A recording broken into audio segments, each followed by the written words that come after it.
새 시대 새 세대 시리즈 7번째 이야기를 여러분들과 함께 나누도록 하겠습니다. 오늘 우리가 읽은 여호수아 3장의 말씀을 하나님 앞에서 기도하면서 다시 읽는 가운데 저의 눈을 번쩍 뜨게 해주시는 또 한 가지 내용을 여러분들과 함께 나누고자 합니다. 홍해를 건넜던 모세와 이스라엘 백성들 이야기 여러분 잘 아시죠? 홍해를 어떻게 해서 건널 수 있었습니까? 그때 필요했던 리더십은 모세의 카리스마적인 리더십, 그리고 모세의 기적의 상징인 지팡이였습니다. 모세가 지팡이를 들자 홍해는 갈라졌고 이스라엘 백성들은 건너게 되었죠. 자, 그럼 우리가 오늘 읽고 있는 이 요단강을 가르게 된 이 내용, 무엇이 요단강을 가르게 했습니까? 모세에서 볼 수 있었던 어떤 여호수아의 강한 리더십이었을까요? 성경은 그렇게 조명하지 않고요. 성경은 우리에게 이 픽처를 보여주세요. 바로 제사장들이 언약궤를 어깨에 메고 요단강을 밟았다라고 이야기하고 있습니다. 모세는 지팡이로, 여호수아는 제사장들과 함께 팀워크를 통해서 요단강을 건너게 된 이야기. 시대는 바뀌었고요. 우리에게는 새로운 리더십이 필요합니다. 저희 도심 속 순례자들, 이 교회도 하나님께서 앞으로 어떻게 인도하실까요? 우리는 어떤 방향으로 현재 가고 있나요?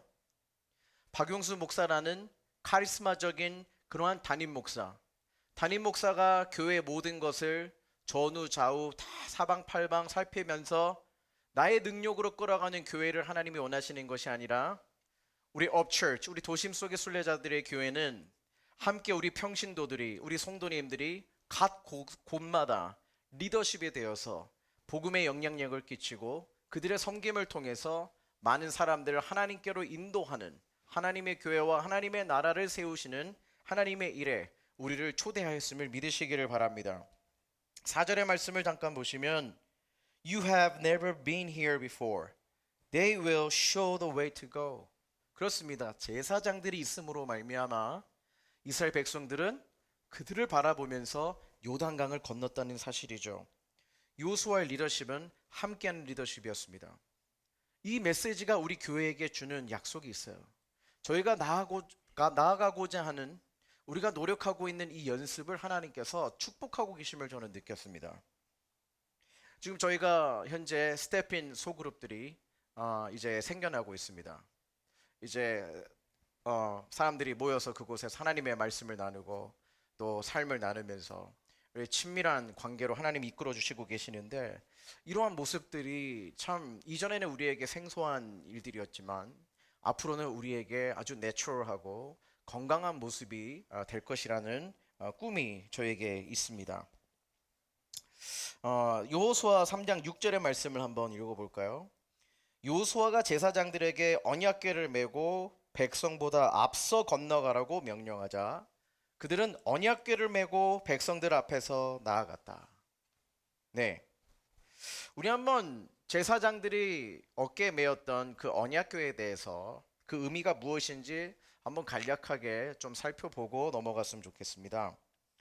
언약궤는요, 아카시아 나무로 만든 직사각형의 궤짝입니다. 겉은 금으로 도금되어 있었죠. 그 안에 들어있는 내용물이 무엇인지 아시는 분들도 계실 겁니다. 세 가지가 있었는데요. 자, 첫 번째로 그 언약궤 안에 담겨져 있던 내용물 중에 한 가지가 바로 만나를 담은 금 항아리였습니다. 만나를 담은 금 항아리. 이것이 뜻하는 바가 무엇이었을까요? 어떠한 의미가 있길래 하나님은 그 언약궤에 이 만나가 담은 금 항아리를 담아 놓으라고 했을까요? 자, 만나 생각하면 우리가 생각하는 것은 기적입니다. 하늘로부터 내려온 만나. 그것으로 이스라엘 백성들에게 영의 그 배고픔을 채워준 그 사건. 하지만요, 우리는 이 기적 이전에 먼저 살펴봐야 될 것이 있습니다. 바로 그것은 이스라엘 백성들의 불평이었다는 것입니다. 하나님께서 모세를 통해 그들을 광야로 인도하셨을 때 그들은 먹을 것이 없다는 불평을 하게 됐죠. 그때 내려온 것이 바로 하늘로부터 만나가 내린 것입니다. 하나님께서는 그렇게 그들을 먹이시고 입히셨습니다. 예, 굶기시지 않으셨습니다. 그들의 생존을 책임지신 하나님이시라는 것입니다. 그런데 그 은혜를 발견한 우리도 어느 순간에는 우리 생존의 문제가 우리 앞에 오게 되면 우린 그것을 놓고 하나님 앞에 불평하기 시작할 때가 있습니다. 원망할 때도 있습니다. 하나님이 나의 인생을 책임져 주신다는 그 은혜 의식이 사그러질 때마다 우리는 이 현실 문제 앞에서 많이 고통을 느끼게 되는 것이죠. 이스라엘 백성들은 그 만나를 주신 하나님을 또 불평하기 시작합니다. 이제 만나가 지겹다는 겁니다. 이제는 다른 것을 먹여주세요. 나도 고기를 먹고 싶어요. 네, 우리 교회 고기 좋아하시는 분들 많이 있으시죠? 저도 고기를 좋아하는데요.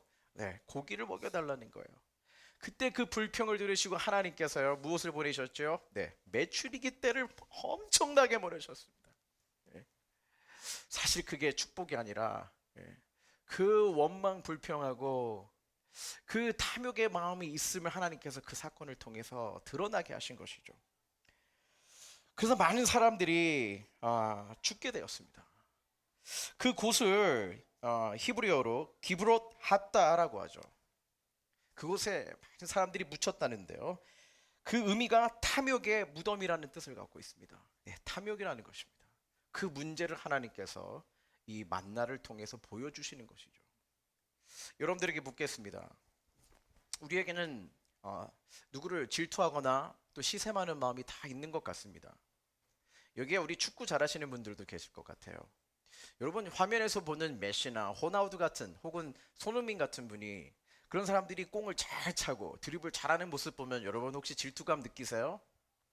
절대 그렇지 않을 거예요. 왜요? 나와의 수준이 다르거든요. 네. 혹시 여러분들 우리 여성분들 우리 명품 좋아하시죠? 네, 알고 있어요. 네.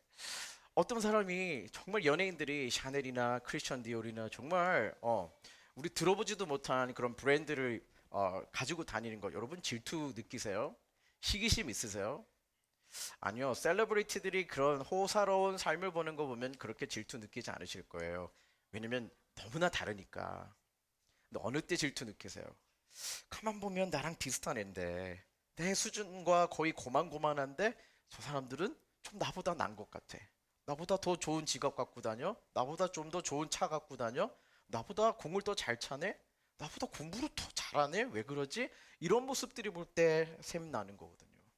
하나님께서는 이 만나의 사건을 통해서 이스라엘 백성들에게 그들의 안에 있는 탐욕의 마음을 보여주신 거예요.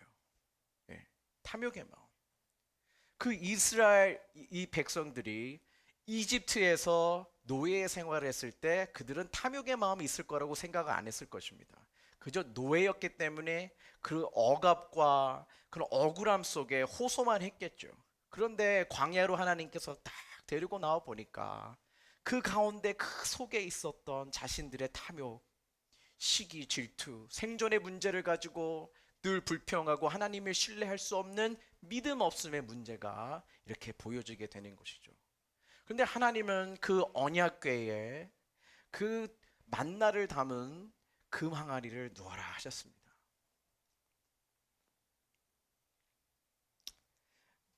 그리고 두 번째, 어떠한 물건이 그 언약궤 안에 있었을까요? 바로 아론의 쌍난 지팡이입니다. 아론의 쌍난 지팡이도 여러분들이 생각하시면 기적이 생각나죠. 아론이 가지고 다녔던 그런 지팡이, 마른 지팡이에 오미도 없고 거기에서 살구 열매가 맺히는 그 기적적인 사건이죠. 근데 그 기적을 생각하기 전에 우리는 왜 이러한 사건이 있었는지에 대해서 우리는 생각해 봐야 되는데요. 바로 이스라엘 백성들은 모세와 아론 대제사장에 대한 리더십에 대한 불만을 갖고 있었다는 사실을 우리가 알고 있어요. 하나님께서 세우셨죠. 근데 그들에 대한 불만과 불평과 시기가 있었습니다. 예. 그 문제를 가지고 끌고 나온 사람들의 무리가 두 무리가 있었는데 첫 번째는 고라의 무리입니다. 고라는 바로 아론의 사촌뻘 되는 사람입니다. 볼 때 사촌지간이고 형제지별인데 왜 너는 리더고 나는 그 일을 시킬 때 해야 되는 사람인가라는 불만 의식이 있었겠죠. 두 번째는 바로 루벤 지파였습니다. 루벤 지파는 야곱의 자식들 가운데 첫째 장남이었죠. 나는 첫째예요. 첫째 자손들인데 왜 레위 지파 사람들이 시키는 것을 우리는 해야 되지라고 하는 그런 비교 의식이 있었을 것입니다. 그들이 그 문제를 가지고 와서 모세와 아론 대제사장에 대한 권위 앞에서 불만 불평을 하기 시작을 했죠. 그 결과로 성경은 연병으로 인해 14,700명이 땅에 묻혔다라고 기록을 하고 있습니다. 또 세 번째, 그 언약궤 안에 무슨 물건이 들어가 있었을까요? 바로 언약의 두 돌판입니다. 이 부분은 여러분들이 더 잘 아실 것 같아요. 모세가 이스라엘 백성들에게 이제 하나님께서 주실 그 시내산의 언약을 받으러 40일 동안 시내산에 올라가 있지 않았습니까?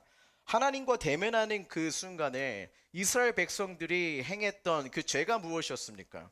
바로 금송아지를 만들고 금송아지 앞에서 축제를 벌이고 있었죠. 그들은 그것이 예배와 경배라고 생각했는지 모르겠어요. 그들은 이제 힘든 노예 생활을 마치고 왔으니까 이제는 좀 자유인으로서 그런 호사스러운 삶을 원했는지도 모르겠어요. 근데 하나님께서는 그것을 너무나 미워하셨죠. 금송아지가 의미하는 것은 바로 우상입니다. 세상의 맘모니즘, 모든 것이 돈으로 흘러가고 경제 법칙으로 흘러가는 이 세상의 모습의 상징이 바로 금송아지인 것이죠. 그것을 예배하고 있는 그 이스라엘 백성들의 모습을 볼 때 모세는 분노가 나서 하나님께로 받은 그 십계명을 두 돌판을 깨트리고 맙니다. 그리고 하나님께서 다시 부르시고 다시 올라가서 40주일을 금식하고 나서 또 새로운 그 돌판에 하나님의 율법을 새기고 내려오게 되죠. 바로 그것을 언약궤 안에 넣으라고 했습니다. 네, 하나님께서 직접 새겨주신 그 두 돌판, 그것은 기적이죠. 하나님의 언약입니다. 하지만 그 이전에 우리는 어떤 사건이 있음을 보았죠. 백성들이 불순종하면서 하나님이 아닌 금송아지, 하나님의 선택된 민족으로서가 아니라 여전히 애굽의 노예로서의 정체성을 벗어나지 못한 채 살아가고 있는 그 모습에 진노하시게 됩니다. 그리고 레위인들의 칼에 3,000명이 죽었다는 사실을 우리는 알게 되는 것이죠. 사랑하는 여러분, 이 제사장들이 메고 요단강에 있었던 그 언약궤 안에는 그런 상징적인 세 가지의 스토리가 있었다는 것을 꼭 기억해야 됩니다. 기적의 사건 이전에 그것은 불만과 불평과 불순종으로 인해 실패가 있었던, 좌절이 있었던, 쓴마음이 녹아져 있는 사실들을 하나님이 담아 놓으라 하신 것이죠. 사랑하는 여러분, 우리도 죄로 인해서 죽을 수밖에 없었습니다. 우리도 죄로 인해서 사망의 자식들이 되었었습니다. 그러나 저희들에게는 기가 막힌 놀라운 일이 있습니다.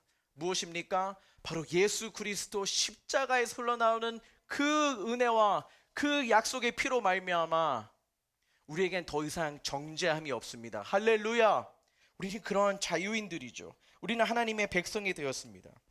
그 언약궤에 들어있던 그 저주의 상징이었던 금항아리와 그리고 아론의 쌍난 지팡이와 그리고 우리 언약의 이 돌판은 그 불순종으로 인한 심판을 의미하는 것이었지만 그것을 덮고 있는 그 mercy seat, 속죄소라고 합니다. 뚜껑이 있었습니다. 바로 그 은혜가 그 심판으로 인해 죽을 수밖에 없는 사망의 저주를 덮고 있기 때문에 오늘 저희는 예수 그리스도의 피로 말미암아 오늘도 하나님의 자녀로서 정체성을 가지고 살아갈 수 있다는 사실을 믿으시기를 바랍니다. 언약궤의 의미는 바로 저주를 덮는 하나님의 은혜라는 사실이에요. 그것을 하나님은 제사장들에게 언약궤를 어깨에 메고 그 요단강 중심에 서 있으라 말씀을 하신 것입니다. 그렇다면 우리 한번 그 언약궤를 메고 있는 그 제사장들의 그 픽처를 한번 상상해 보십시다. 그것을 통해 우리에게 말씀해 주시는 구체적인 포인트를 좀 짚고 넘어갈 텐데요. 네 가지를 여러분들에게 설명해 드리고 싶어요. 첫 번째는 바로 하나님의 은혜와 공간 없이 밀착되어 있는 그 상태를 그 제사장의 모습을 통해 우리는 볼 수 있습니다. Carry on the shoulders. 우리 어깨에 메라고 하신 그 하나님의 명령은 무엇일까요? 그 은혜, 우리를 덮고 있는 그 은혜의식으로 그 어떤 공간도 없이 스페이스도 없이 밀착된 관계에서 그것을 메고 있으라는 하나님의 메시지인 것입니다. 사랑하는 여러분, 우리에게는 은혜의식이 없으면 내가 속한 모든 공동체, 내가 영향을 끼치고 있는 모든 리더십의 문제, 관계 속에서 많은 어려움을 겪게 될 것입니다. 우리는 늘 은혜의식을 갖고 살아야 돼요. 나에겐 여전히 부족함이 있고 결점이 있다라는 거예요. 내가 아무리 열심히 노력해도 내 방법대로 하게 되면 깨질 수밖에 없는 그러한 중심에 서 있는 접니다. 하지만 그 언약궤를 덮고 있는, 나의 불순종을 덮고 있는 하나님의 은혜가 나를 감싸기 때문에, 하나님, 나는 부족하지만 여전히 세워주신 곳에서 그런 리더십의 역할, 섬김의 역할을 감당합니다. 이 의식이 결여된 사람들이 이끄는 공동체와 소그룹과 가정과 사업은 계속해서 어려움과 갈등들이 생기게 될 거예요. 나로부터 문제를 찾지 못하고 늘 남으로부터 문제의식을 갖게 될 거예요. 나는 잘하는데 왜 저 그룹은 저렇게 나보다 저 그룹은 더 잘 될까? 나는 이렇게 쪼그라드는 것 같은데 저 사람은 왜 이렇게 승승장구할까? 우리 문제가 있는 거 보면 나는 잘한 것 같은데 제가 문제여서 그런 것 같은데 왜 하나님은 나에게 회개하라 말씀하실까? 어떤 이러한 패턴들이 우리를 고통스럽게 하는 것이죠. 사랑하는 여러분, 우리 carry on shoulders, 하나님의 은혜와 우리의 삶이 가장 가깝게 밀착이 되어서 누가 우리를 보더라도 저 사람은 은혜로 살아가는 것이 보인다, 하나님의 은혜가 보이는 삶으로 살아가는 저와 여러분들이 되시기를 바랍니다. 두 번째, 우리 제사장들이 언약궤를 메고 서 있는 모습을 통해 우리는 바로 이 메시지를 얻을 수 있죠. 나무 상자가 아닌 메시지를 메고 있는 모습. 다시 한번요, 나무 상자가 아닌 메시지를 짊어지고 있는 모습. Carry the message. 이 메시지가 우리에게 왜 이렇게 필요할까요? 언약궤는 절대로 부적이 아닙니다. 물론 언약궤는 하나님의 임재를 상징하고 승리를 상징합니다. 그들이 언약궤를 메고 요단강을 밟았을 때 요단강은 갈라졌고, 또 그들이 언약궤를 메고 여리고성을 돌았을 때 여리고성은 무너졌습니다. 승리의 의미가 맞습니다. 하지만 우리가 그것을 어느새 나무 박스 자체의 의미를 부여하고 그것을 드는 것에 목적을 삼기 시작한다면 그것은 화려한 금으로 도벽된 그런 장식품일 뿐입니다. 그곳에는 아무런 역사도 일어나지 않음을 성경의 역사를 통해 우리는 알 수 있는데요. 언약궤를 둘러싼 여러 가지 이야기들이 많이 있지만 바로 이 언약궤를 부적처럼 생각했을 때, 마치 이 언약궤가 있으면 우리는 모든 전쟁에서 승리할 수 있어라는 생각을 오해를 한 사람들의 이야기들이 여러 가지가 있어요. 그 중에 한 가지가 바로 엘리 제사장 때 그 두 아들인 홈니와 비느하스가 이 전쟁 앞에서 언약궤를 부적처럼 가지고 놓고는 그러면 이길 수 있을 것이다 생각했죠. 하지만 처참히 무너졌습니다. 언약궤만 있으면 우리는 이길 수 있었다면 이들도 승리했겠죠. 그것을 목숨 걸고 지키는 게 승리의 유일한 비법이었겠죠. 하지만 하나님은 그 언약궤를 이스라엘 백성들에게 주신 이유가 그것이 아니었습니다. 박스가 중요한 것이 아니라 메시지가 중요한 것이죠. 하나님께서 언약궤와 함께 하셨기 때문에, 이스라엘 백성들과 함께 하셨기 때문에 승리한 것이지 박스 때문에 승리한 것이 결코 아니라는 사실입니다. 사랑하는 여러분, 우리는 여기에서 하나님께서 중요하게 여기시는 것은 바로 우리가 우리의 삶 속에서 하나님 앞에 드리고자 할 때, 혹은 내가 좋은 일을, 선한 일을 하고자 할 때 그것 자체가 우리의 목적일 수 없고 그것 자체가 하나님의 축복일 수 없다는 사실입니다. 우리는 어떠한 마음으로 하나님의 사명을 감당해야 될까요? 네, 은혜의식을 가지고. 우리는 저주받아 죽을 수밖에 없는 그러한 자들이었습니다. 우리는 문제덩어리지만 하나님의 은혜가 우리를 감쌌기 때문에 우리는 그 언약궤를 메고 하나님, 우리의 삶 속에서 나의 삶이 그 은혜의 메시지가 되기 위하여 살아갑니다. 우리 다음 주에 저희는 좀 특별한 예배를 함께 드리고자 합니다. 그 예배의 이름은 How to Worship. How to Worship. 저와 함께 17년 동안 공동체를 끌어온 우리 지체들은 이 How to Worship의 의미를 잘 아실 거라고 생각이 들어요. How to Worship은 우리가 이 예배를 세우기 위해서, 이 공동체를 위해서 참 이 엄청난 에너지와 열정을 가지고 이렇게 하다 보면 어느 순간에는 분명히 이 일은 하나님의 영광을 위해서, 그리고 많은 이웃을 위해서 시작된 좋은 일이지만 어느 순간에 우리의 마음이 하나님과 멀어진 것 같고, 예배를 드려도 어느 순간 우리의 마음이 촉촉하지 않고 드라이된 것 같은 그런 마음이 있을 때마다 저희 공동체는 이 하루 월십 하나님 앞에 드렸어요. 아무리 화려하고 아무리 우리가 봐도 아까운 일들이 있을지 모르더라도 하나님께서 멈춰서라 하실 때 우리는 그 마음을 감지하고 모든 것들을 내려놓고 목소리로, 그리고 기타 하나로, 피아노 하나로 얼마든지 하나님은 우리의 중심을 보시기 때문에 그 중심을 찾기 위해 마음의 중심, 그 첫사랑을 찾기 위해 우리가 노력했던 그 과거가 생각이 나요. 여러분, 우리 여기 예배팀과 우리 미디어 팀들이 지금도 저의 설교를 찍기 위해서 얼마나 노력하는지 아세요? 그리고 이 찬양의 이 모든 순서들을 찍기 위해서 여러분들이 보시는 그 TV 앞에서 예배는 1시간, 고작 1시간 반이지만 이 일을 위해선 정말 어마어마한 시간과 에너지가 함께 동원된다는 사실을 우리는 알아야 될 것 같아요. 그들을 격려하더라도 말뿐이 아니라 진심으로.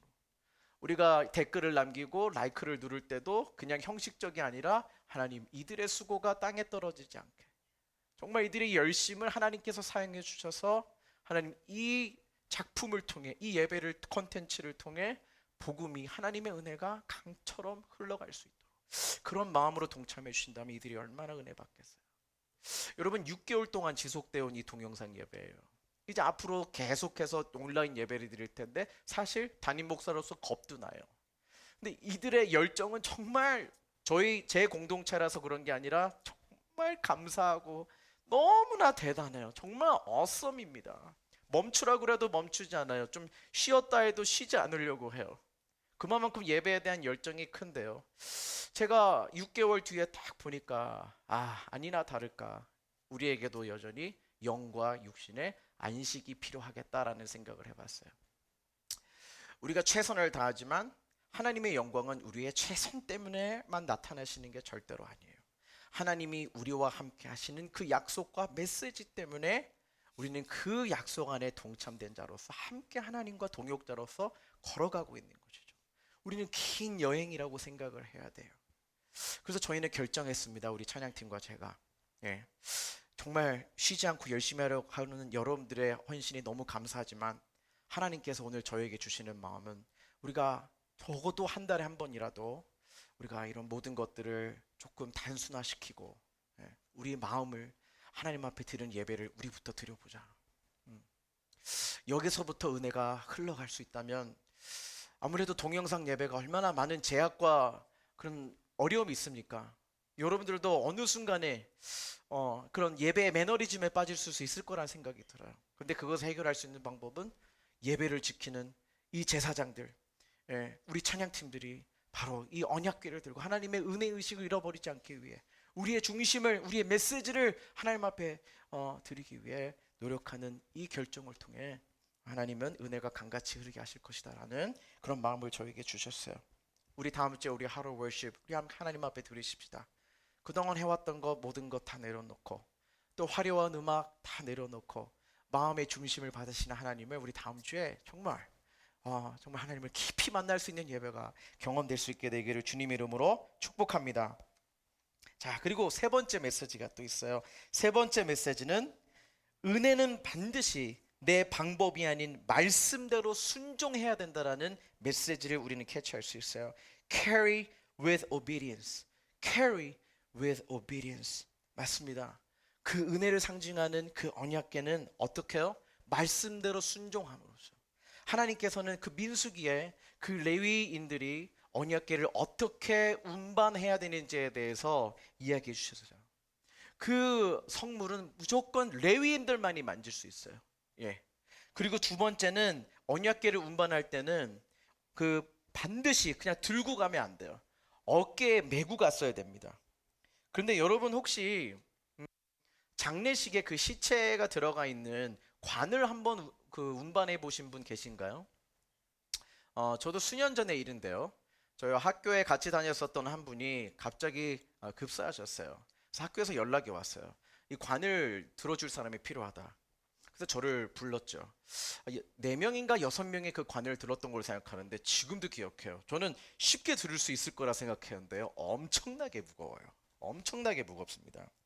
그냥 한번 생각해 보세요. 이 언약궤도요. 네. 바로 이 나무 짝, 아카시아 나무로 만들어져 있고요. 또 금까지 도배돼 있고요. 많은 장식물들이 있었어요. 그리고 그 mercy seat 위에는 그 두 천사가 함께 마주보고 있었습니다. 그러니까 무거웠을 거라고 생각이 들어요. 얼마나 무거웠냐면 다윗 왕이 이제 왕이 되고 나서 그가 하고 싶었던 큰 꿈이 하나 있었어요. 그것은 뭐냐면 언약궤를 그 아비나답이라는 그 집에 20년 동안 방치되어 있었던 먼지 묻어 있었던 그 하나님을 상징하는 그 언약궤를 이제 왕이 되자마자 다윗의 궁 안으로 들어놓고 싶은 그의 간절한 소망과 열정이 있었어요. 이제 그 아비나답의 집으로 갑니다. 이제 그것을 꺼내오라고 하죠. 그런데 여기에 엄청나게 비극적인 사건이 일어나요. 여러분들도 잘 아실 거예요. 베레스 우사라는 이야기가 일어납니다. 그 아비나답의 아들이 그 언약궤를 끌어오는 그 과정 속에 그는 말씀에 나와 있는 대로 언약궤를 어깨에 메고 나온 것이 아니라 무겁기 때문에 머리를 동원했겠죠. 지식을 동원했겠죠. 수레에다가 끌고 왔습니다. 이제 소가 수레를 끌고 이제 가기 시작하는데 갑자기 소가 뛰기 시작을 합니다. 여러분 소가 뛰는 거 봤어요? 말이 뛸 수는 있죠. 소가 뛰는 법은 거의 없습니다. 근데 성경에는 소가 뛰었대요. 왜 그럴까요? 하나님의 섭리적인 메시지가 이 이야기 안에 있다는 것입니다. 하나님의 방법대로 언약궤를 들지 않았어요. 쉬운 방법으로 하면 되겠지, 효과적인 방법이면 되겠지라고 했어요. 합리성을 이야기한 스토리예요. 근데 하나님의 역사는 어떠한 방법으로 이루어진다고요? 인간의 꾀가 방법이 쉬운 방법이 아닙니다. 하나님의 말씀대로 순종하며 걸어가는 자들에게 하나님의 역사가 보여지게 된다는 것이에요.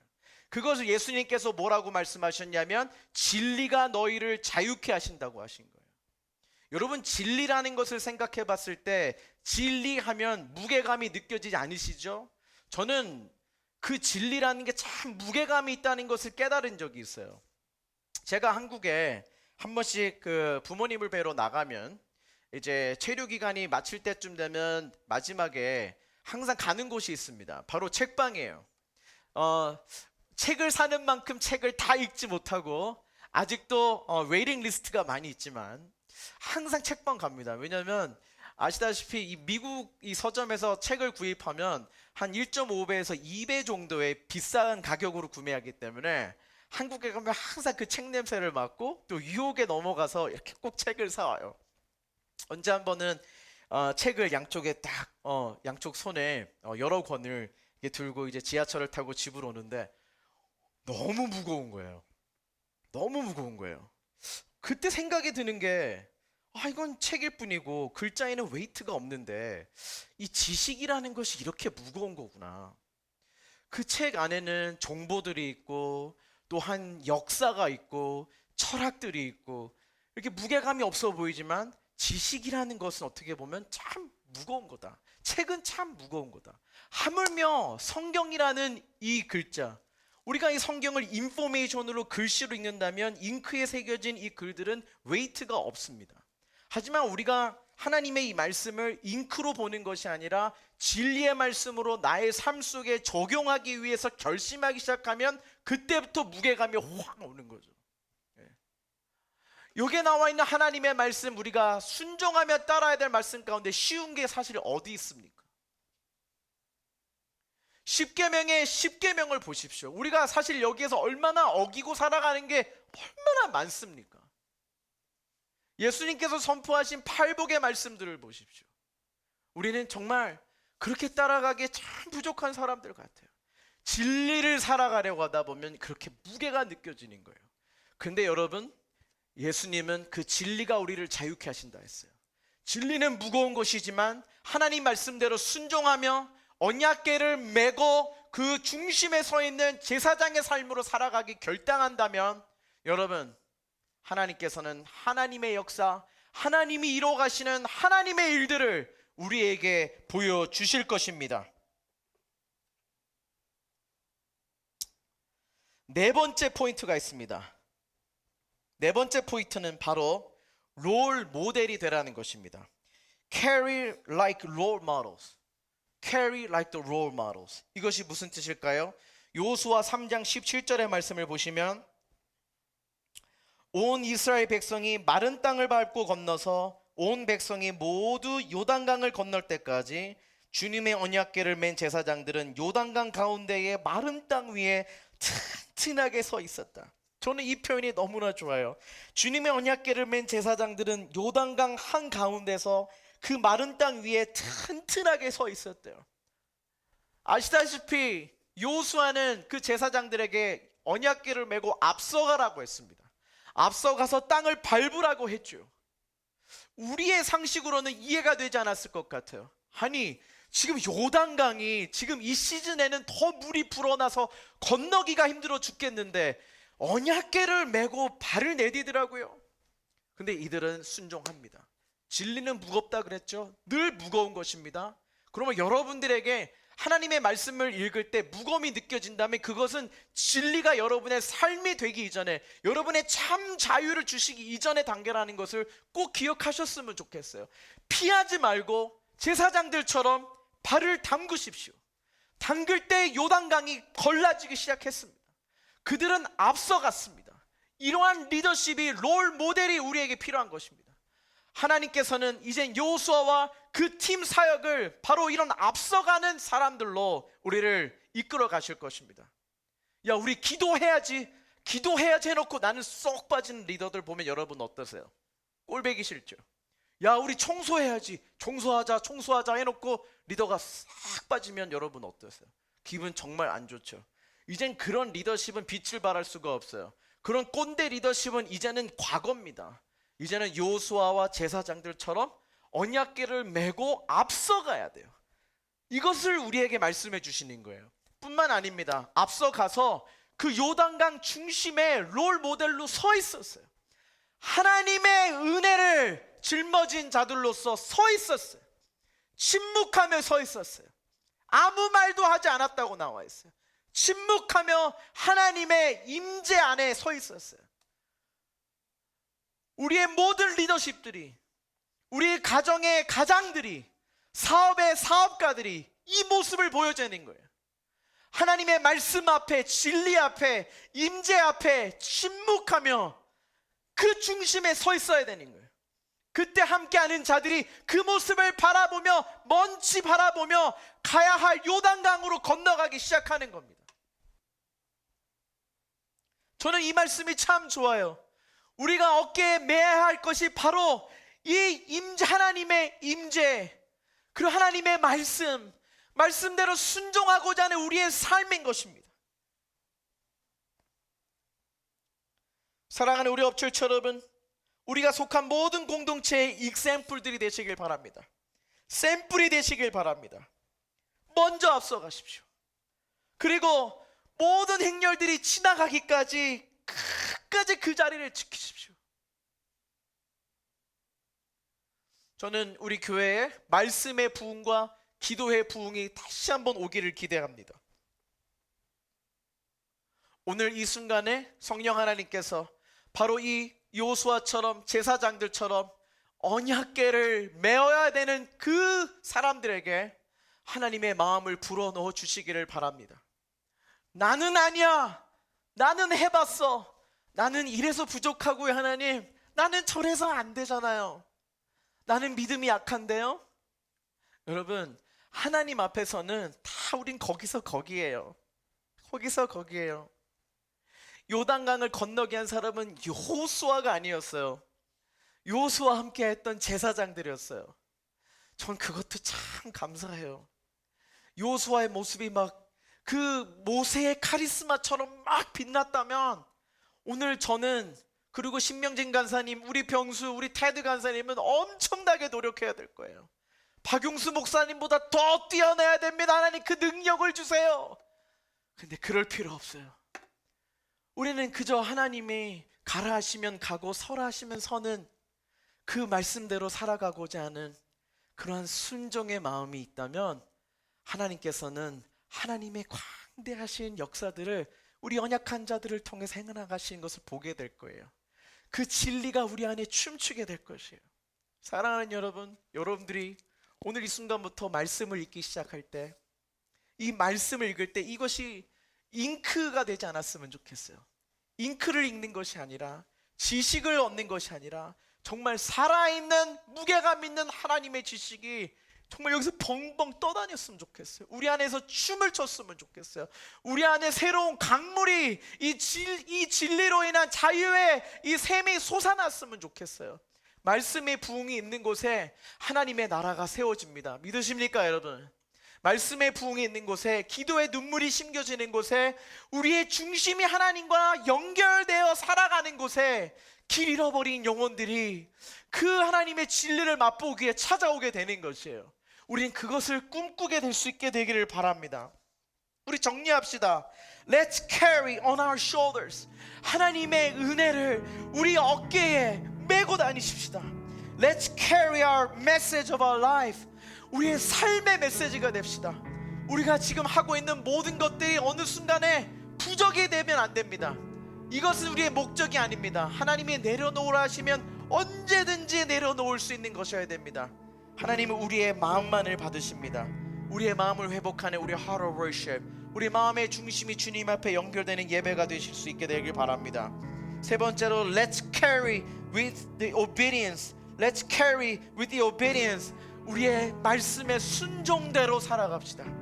말씀이 가르쳐 주시는 대로 우리의 삶의 원리가 되어 이 도심 속의 순례자들로서 살아갑시다.